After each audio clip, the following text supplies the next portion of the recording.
Hello folks, how are we doing? My name's Luke, Brother Creations. Welcome back to my workshop.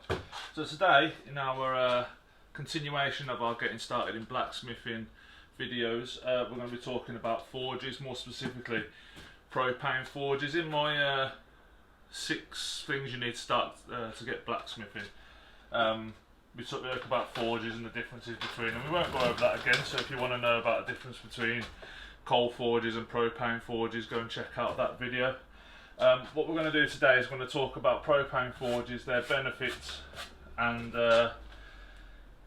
general sort of maintenance, getting started with them, what you're looking out for when you're buying one, and how to light them is a question I get asked quite a lot. So yeah, we'll get started then. So this is a Devil Forge. I brought this off eBay. It's they're made in Lithuania, which I know it sounds a bit dodgy, but genuinely you're going to hear me go on and on about this company because when I got this, I couldn't have been happier. Not just is it a good product that's lasted 4 years now. It literally, when it come with almost everything I needed to get started, other than the propane at the bottom down there.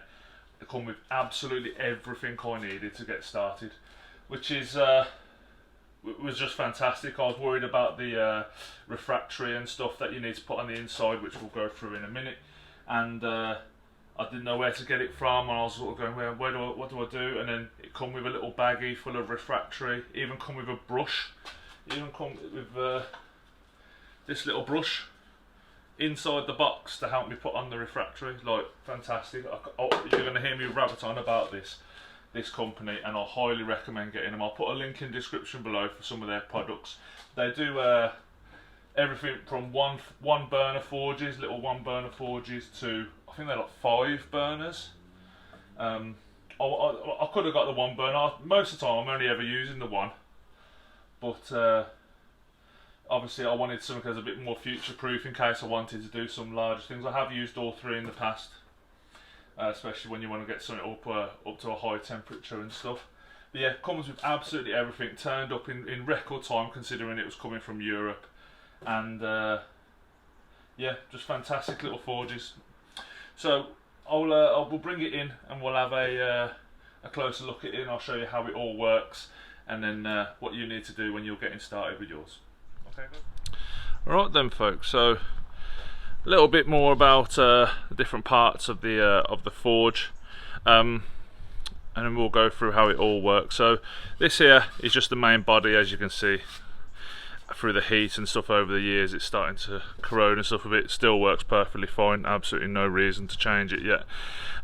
These 3 here are the burners.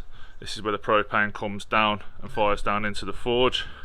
Have a quick look inside the forge.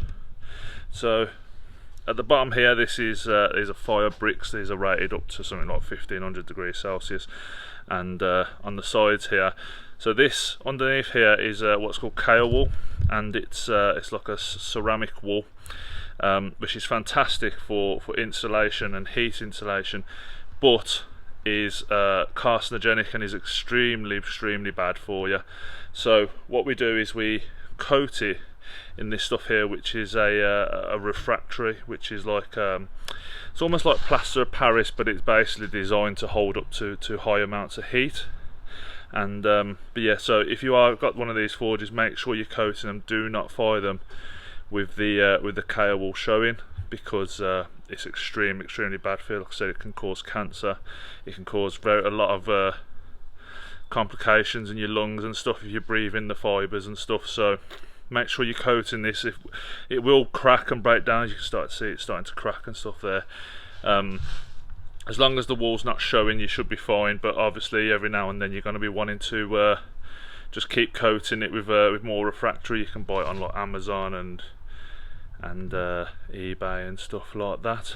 So yeah, obviously this is the hose which feeds the propane in. Mine goes down through the table, and then underneath, that's a 19 kilogram propane tank, which I get from a local supplier. It cost me about £60 to get initially, and then £30 to replace every time I go back. So it's not too bad. They last me probably about a month and stuff. If you're doing more, a lot more blacksmithing, so I do lots of other stuff like welding and stuff like that, so I'm not always using the forge. But yeah, it lasts me about a month, so it's not too bad. So here we have a high pressure regulator, which is what feeds the thing. That you can't use the ones like you get off like a barbecue or anything like that. It needs to be a high pressure one, because you'll never get enough propane through the system without it. Luckily, like I said, with this forge, the high pressure regulator come with it, this hose come with it, even the attachment at the back over there, which helps this high pressure regulator connect to British tanks, came with it as well. Everything come with it. Literally just bolt it all together.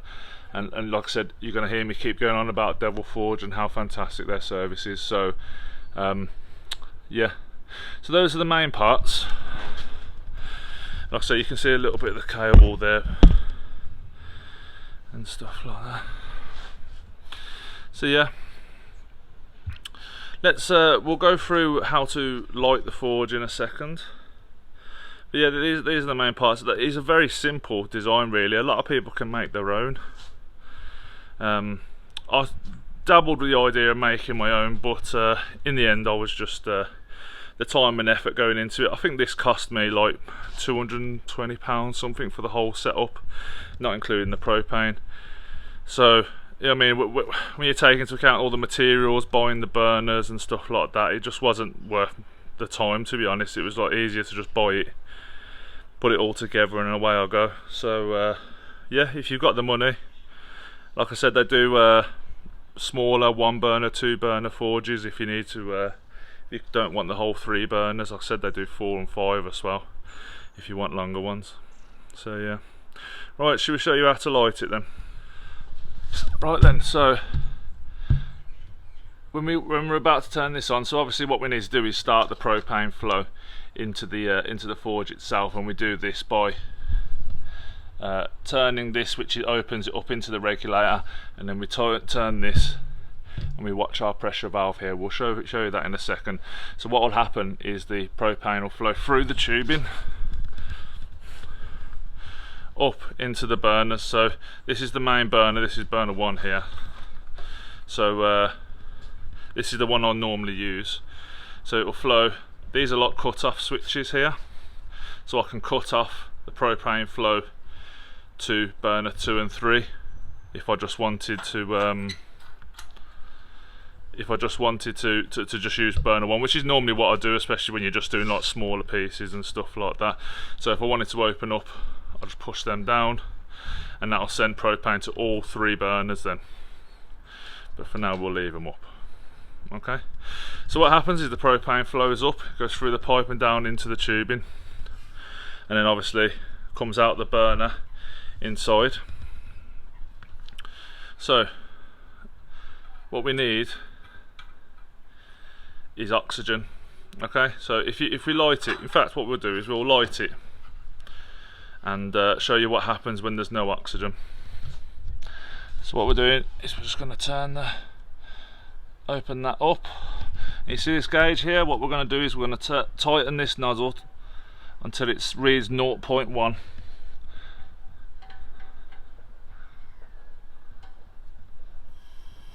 You can hear it coming through now. Okay.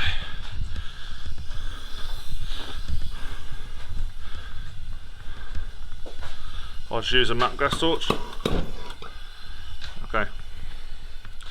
So you can see there, that's not really what you would normally see on a forge. This is because there's no oxygen flowing through the system. Okay, so this is what's so what we do is we open these here. Let me put a glove on, hold on.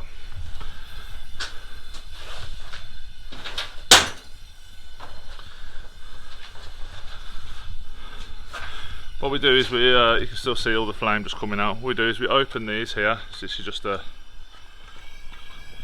can see as we open this, the rush of propane through the system pulls the oxygen in through And the higher we open this, you can hear the roar now starting to come. So what's that's doing is the propane rushing through the system, and it pulls the oxygen into here straight the way down into the system. And now you can see that's more what you'd see when you see the forge going. So that's what you're looking for. You want that blue flame. So you can open it higher and lower, and you just need to sort of tweak it until you get your pressures right. But that's what you want, that constant blue flame. So yeah, so that's how it all works. We'll go through some different ways that you can light it now. Right, so again, we're going to open up the valves. What we're looking for, 0.1 on the reg. So as you saw before, so that propane is pumping through. You don't want to leave this too long. So I'll use just a MAPP gas torch. You don't want to put the whole thing in, you just want to light it just outside. There you go.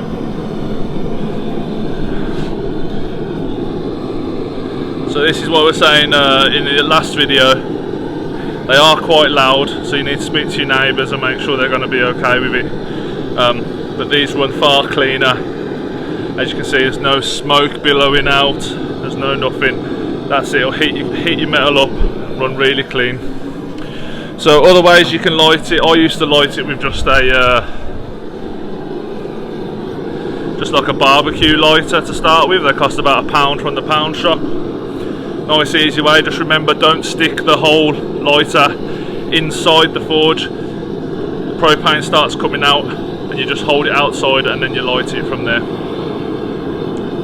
So yeah guys, what you can also do is, I've seen people do, is they'll get a piece of newspaper and they'll scrunch it up into a ball, light it so it's on fire, and then start the propane flow. I don't like it that much because it spits the force of the forge spits the paper out the other end, and I think it's more of a fire hazard than anything, but it is a way you can do it. Just be aware that you're going to have this flaming ball of paper spat out at one end, so just make sure you've got nothing lying about that's going to set on fire. Okay, and then to cut it off, all we're going to do is starve it at the propane, which is its fuel. We're just going to turn this, tighten the valve up. There you go, you just heard it go out. Loosen that to make sure when we turn it back on it doesn't start pumping propane straight away. And that's it guys. I hope this helps with getting your forges up and running. Like I said, you can make your own. You don't have to use Devil Forge, however I would highly recommend them. But yeah, I've got some extra fire bricks there. You can put them at either end and just block it off a bit and start building the heat up inside a little bit more. But yeah, and I would also highly recommend building yourself a little table like this one. However, don't build the top out of wood. As you can see, I'm going to replace it with a sheet of aluminium I've got soon. But yeah, this little trolley is fantastic because as you've probably seen, it sits in the corner of my workshop, and when I need it I just pull it out. It's such a big space saver. So yeah guys, hope you enjoyed this video. If you did, please like, comment and subscribe, and I'll see you next time. Next time we're doing a restoration project on an old British Army machete. So looking forward to that one. I think it'll be a really good video. So yeah guys, you have a nice day. I'll see you later.